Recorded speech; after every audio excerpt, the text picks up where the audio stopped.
Accueillons à sa première réunion comme chef de l'Assemblée des Premières Nations, Perry Bellegarde. Merci, Harold. Mr. Likskwedni heon op siisi kakeonu deimtik no ako magnak. Nenaskumun, kenenaskum tinoa kakiau kiteiak, ukimauak, iskoyak napeyak. Hodonusoni kenenaskum tinoa, anut stapuinama mio kiskau, anamu tauinan sementu kenenaskumtin. Ma famille, mes parents, mes amis, quelques mots en cri. Je suis très content d'être ici. Je reconnais les aînés, les chefs qui sont ici, les femmes, les hommes, et je reconnais le Créateur pour une belle journée, aussi aux Haudenosaunee, aux Mohawks, de nous accueillir ici sur leur territoire traditionnel ici, une des banlieues les plus, avec plus de succès de Kahnawake ici, Montréal. Merci à Nista. Je voudrais aussi dire que c'est la 36e rencontre Assemblée nationale comme des Premières Nations, comme des tribus autochtones, et le thème de édifier nos nations, affirmer notre souveraineté, ce sont des mots importants pour nous rassembler. Je reconnais les mots de Joe Dorton et Sherry Simon aussi, Ghislaine Pécard aussi pour leurs bons mots, leur bonne direction. Je voudrais aussi reconnaître et donner la bienvenue à notre équipe, votre équipe. Les chefs sont venus, se sont rassemblés pour choisir du leadership en Colombie-Britannique. Le chef ancien de Kamloops, le chef qui est bienvenu à notre table, à notre équipe en Alberta. Un ex-chef Mackinac qui est ici, aussi un ancien chef. En Ontario aussi, le chef régional Isidore Ray, qui est un grand chef, un grand leader. Les leaders ont dit, nous voulons que vous représentez nos territoires pour apporter nos préoccupations et nous représenter. Alors nous donnons la bienvenue à notre exécutif aussi, réélu Mike Smith de Yukon. Bienvenue de retour à nos tables. Alors c'est notre équipe jusqu'à présent. Nous savons qu'il y a certains changements. Il y a des élections en Manitoba et à Saskatchewan éventuellement. Alors, il pourrait y avoir d'autres chefs, nous ne savons pas, mais c'est avec ça qu'on travaille. Alors, nous donnons la bienvenue comme équipe, tout le monde ensemble, on réussit à faire plus. Je voudrais aussi reconnaître et remercier les mots de bienvenue de ministre Kelly. Je sais qu'on commence à se préparer pour le Conseil de la Fédération quand tous les premiers ministres des provinces viennent ensemble. Et ces mots pour travailler en commun et pour la réconciliation. Et je reconnais aussi la participation qui écoute, comme chef Pelrose a dit, et ce sont des beaux mots. Ce sont des bons mots par rapport à écouter nos préoccupations et nos enjeux et avoir de l'accessibilité. Parce que nous avons aussi Carolyn Bennett de Libéraux et Romeo Saganash de l'NPD. Et en ayant à leur caucus, avec leur leader, une des choses que j'ai posées comme question, qu'au moins, quand cette élection se termine le 19 octobre, que le premier ministre, qui que ce soit, vienne à cette Assemblée de façon régulière, vienne écouter et prendre la direction des chefs du Canada, qu'ils viennent entendre les commentaires et les réactions des chefs et réagir à ce qu'ils disent. Alors, peu importe qui s'appelle le 19 octobre, parce que ça fait tellement trop longtemps que les leaders ne viennent pas à les premiers gouvernements du Canada, qui sont nos gouvernements. Alors, je voudrais aussi reconnaître les employés qui ont préparé cette organisation en seulement 3 mois. Normalement, ça prend plus de temps. Alors, on les remercie énormément pour toute cette organisation, pour tous les efforts. C'est facile pour nous de nous asseoir ici, mais nous avons besoin d'une équipe forte, qui met en place ce travail. Ce matin, mon cœur, mon esprit vont rejoindre les personnes qui souffrent, des personnes qui ont été transférées de leur communauté, déplacées de leur communauté à Saskatchewan, à Colombie-Britannique et Manitoba à cause des feux de forêt. 30 000 personnes. Et il y a encore des personnes à cause des inondations de qui sont 4 années plus tard, n'ont pas pu retourner à leur collectivité, à leur communauté. Alors, nous devons nous ramasser et nous appuyer à ce moment de difficulté. Alors, j'ai mes pensées, mon cœur vont les rejoindre pour essayer de les aider à se soulever, à se relever. Nous reconnaissons aussi toujours les tambours. Nous avons entendu les tambours et euh, différentes langues, Dene, Ojibwe, Mohawk, l'importance de ces tambours qui nous ramènent ensemble, le battement de cœur de la terre-mère, aussi des femmes, les danses, et quelque chose qui est très important pour notre survie comme peuple autochtone ou comme les peuples de deux pieds. Je voudrais reconnaître les marcheuses de l'eau et Josephine Bagaman par rapport à ce qu'elle fait à conscientiser par rapport à protéger les rivières, les eaux courantes, de les protéger, que ce soit des pétroliers, des oléoducs, des bateaux, parce que nos aînés disent toujours les rivières, les lacs, les ruisseaux donnent la vie à la terre, mère terre, comme le sang, les veines nous donnent de la vie à nos corps. Alors, je la reconnais pour tout le travail qu'elle fait, pas seulement pour ces communautés, mais pour nous tous comme peuple autochtone. Il fait maintenant 6 mois que je suis chef. J'étais l'élu. Et c'est la première fois que nous nous rassemblons depuis cette élection. Je tiens à vous remercier toutes et tous de votre soutien et de l'honneur que vous m'avez fait. Nous savons tous, et nous le dites toujours, que nous sommes à un tournant historique de notre histoire. Pendant des décennies, nos concitoyens ont lutté pour bénéficier de la même qualité de vie que celle dont jouissent les autres Canadiens, alors que les engagements pris dans le cadre des traités ainsi que nos droits fondamentaux ne sont toujours pas respectés. En dépit de deux, pas seulement une excuse, le gouvernement fédéral ne s'est excusé pas seulement une fois, mais 2. Et à part ça, et une formule de multiples promesses d'améliorer les choses, les engagements des traités modernes restent lettres mortes. Nous contribuons d'être soumis à des systèmes d'éducation qui ignorent nos langues, nos expériences passées, nos connaissances traditionnelles et nos valeurs. Mais aujourd'hui, alors que nous sommes réunis pour tracer une voie à suivre, nous pouvons percevoir le changement qui s'annonce en vue desquels nous-mêmes ainsi que nos ancêtres et nos aînés avons déployé tellement d'efforts. Le changement que nos jeunes concitoyens réclament et méritent. Le rapport sommaire de la Commission de vérité et réconciliation a retenu l'attention des Canadiens et du monde entier. Pour la première fois,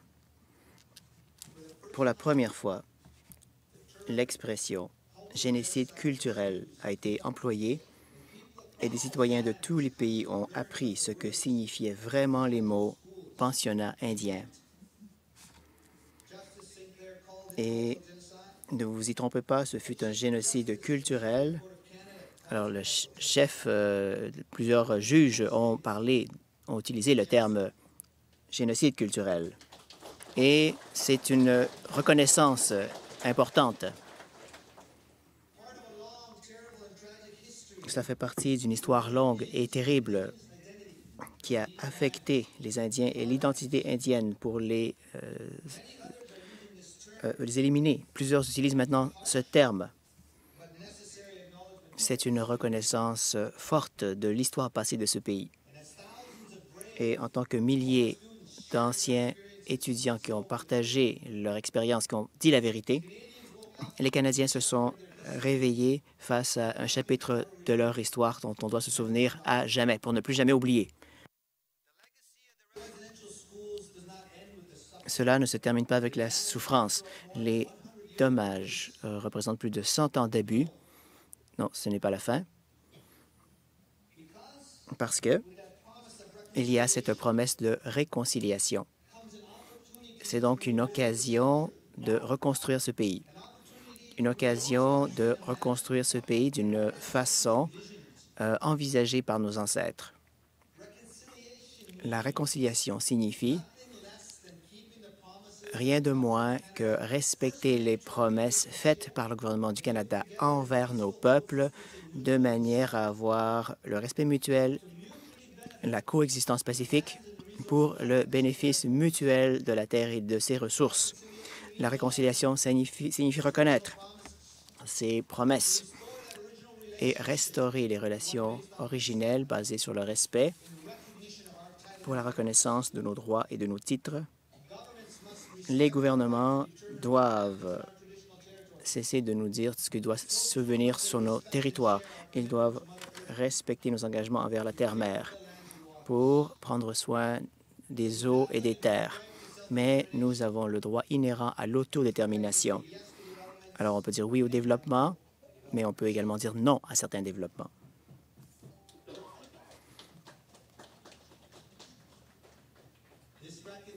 Cette réconciliation signifie que le gouvernement doit honorer son droit d'accommoder et de consulter.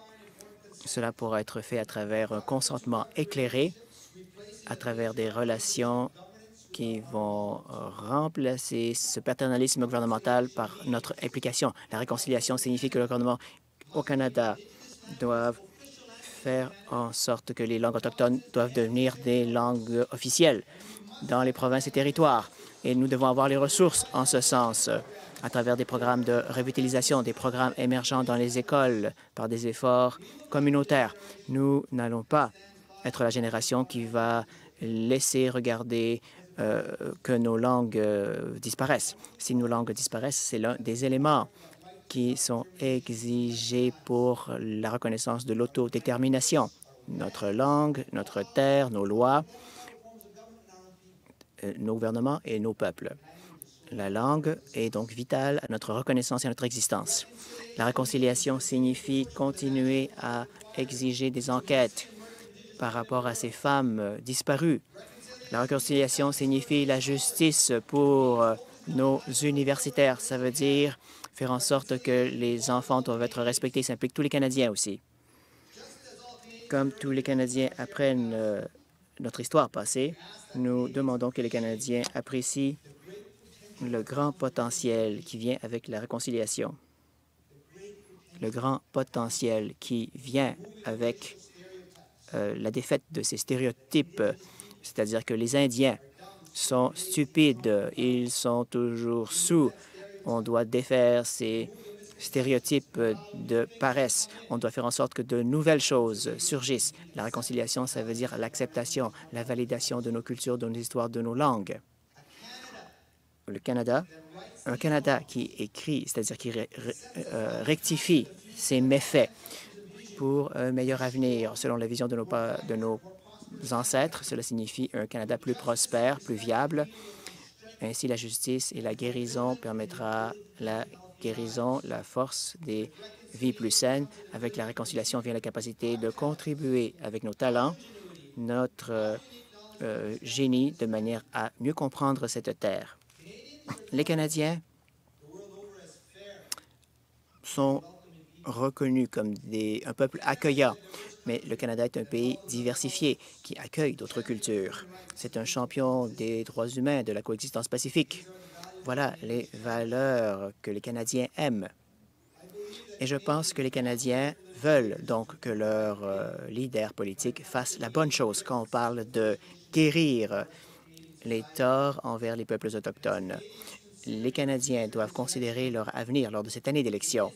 Il est donc essentiel de captiver leur imagination, de partager avec eux ce que les peuples autochtones sains et forts signifient pour l'avenir. Nous progressons lorsque un plus grand nombre de Canadiens comprendront que les Premières Nations doivent sortir de la pauvreté de manière à pouvoir avoir notre système d'éducation, avoir des maisons avec l'eau courante, comme tous les autres Canadiens.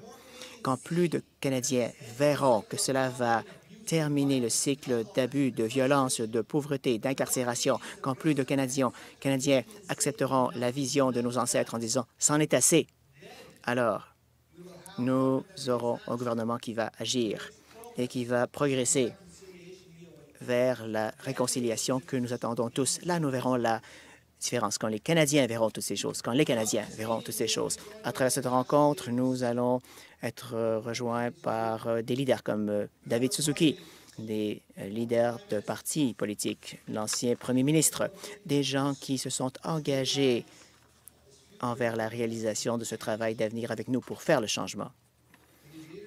À ces leaders, j'ai dit merci. Merci de nous appuyer Merci de vous tenir debout avec nous, mais il y a tellement de travail à accomplir parce que nous devons combler les écarts maintenant. Et ces écarts dont je parle, c'est les écarts qui existent dans ce pays en termes de qualité de vie. Le Canada a été classé selon un indice des Nations unies en 6e position. Mais quand vous appliquez ces critères à nos peuples, nous arrivons en 63e position. Voilà l'écart dont nous parlons. Et cet écart, même selon l'indice fédéral, n'a pas changé depuis 1981. 1981. Alors, je vous demande de vous joindre à nous en demandant l'appel à l'action. À tous les chefs ici présents, je vous demande de vous connecter avec vos leaders locaux dans cet appel pour l'action, pour combler les écarts, chercher les leaders, les maires, les activistes environnementaux, les jeunes, les vieux, les champions, les leaders de groupes religieux. Nous voulons établir des partenariats. Nous voulons réseauter. Contactez-les, nous avons besoin de l'aide de tous, parce que cet appel pour le changement et la réconciliation devient de plus en plus fort. Avec cette année d'élection, nous avons besoin de ces leaders potentiels. Leur voix doit se joindre à la nôtre.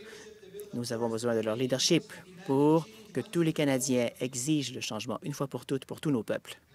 Maintenant, on ne peut pas parler de combler ces écarts dont je parle sans financement. C'est un défi pour les dirigeants de Premières Nations. Alors, nous devons avoir tous les services sociaux de base nécessaires pour tous les Canadiens. Nous avons toujours été sous-financés par rapport aux provinces. Et bien entendu, si je parle de ce plafond de 2 qui est en place, qui existe depuis 20 ans, c'était une mesure temporaire de la part du ministère des Affaires indiennes pour financer les réserves. C'est une mesure temporaire qui a duré 20 ans, cette limite de 2 par rapport aux ressources financières, plutôt que d'avoir des logements de qualité, de l'eau potable, des écoles de qualité pour nos jeunes. Ce plafond de 2 c'est un plafond canadien qui nous force à administrer notre pauvreté. Je sais que vous me comprenez quand je parle de cela. En tant que chef national, je pense que le Canada a l'obligation et c'est en son propre intérêt de relever ce plafond. Je pense que le Canada a l'obligation d'investir significativement pour que les Premières Nations commencent à améliorer leur qualité de vie. Je ferai ma part pour hausser ce plafond en termes d'investissement pour le logement, l'éducation, l'eau propre, l'eau potable. Je dis toujours, investissez dans la population qui grandit le plus vite au Canada. Je parle de nos jeunes hommes et femmes. Investissez maintenant et vous allez avoir de grands bénéfices pour l'avenir. Nous devons tous faire notre part. Nous arrivons bientôt aux élections fédérales, le 19 octobre. Je m'engage de faire tout ce que je peux pour influencer les plateformes des partis fédéraux. J'ai déjà parlé devant le nouveau Parti démocratique, le Parti libéral. Je leur ai parlé des besoins essentiels d'hausser le plafond de 2 pour une nouvelle entente fiscale avec la Couronne. Je suis prêt à parler à ceux qui veulent bien m'écouter et je ne peux pas le faire tout seul. Nous devons le faire collectivement pour avoir une voix forte. Et je veux que nous éduquions notre peuple à savoir où aller, quand y aller et comment y aller. Et ce que nous devons mettre en place pour pouvoir voter. Je parle de vote. Comment faire en sorte de voter pour que tous aient leur badge de vote. On peut améliorer les choses, au moins dans 51 circonscriptions, pour avoir un gouvernement majoritaire ou minoritaire. Et les gens commencent à comprendre ce que ça veut dire. Nous devons montrer que nos gens sont importants. Nous pouvons changer les choses. On ne doit pas rejeter nos enjeux. Nous devenons déjà un facteur important pour la prochaine élection. Maintenant est le moment du changement. Maintenant est le moment pour combler ces écarts. Maintenant, c'est le moment d'accepter la réconciliation. C'est une nouvelle époque. Quand nos enfants vivront dans des logements de qualité, quand ils auront des écoles de qualité, où ils auront accès à leur culture, aux mêmes soins de santé que les autres Canadiens, tous les Canadiens seront gagnants. tous les Canadiens bénéficieront. Cet écart n'est pas bon pour nos peuples ni pour les Canadiens. Ensemble, dans l'unité et dans la force, nous allons améliorer les choses. Chers chefs, nous pouvons combler ces écarts. Continuez avec moi sur ce chemin historique. Merci à tous.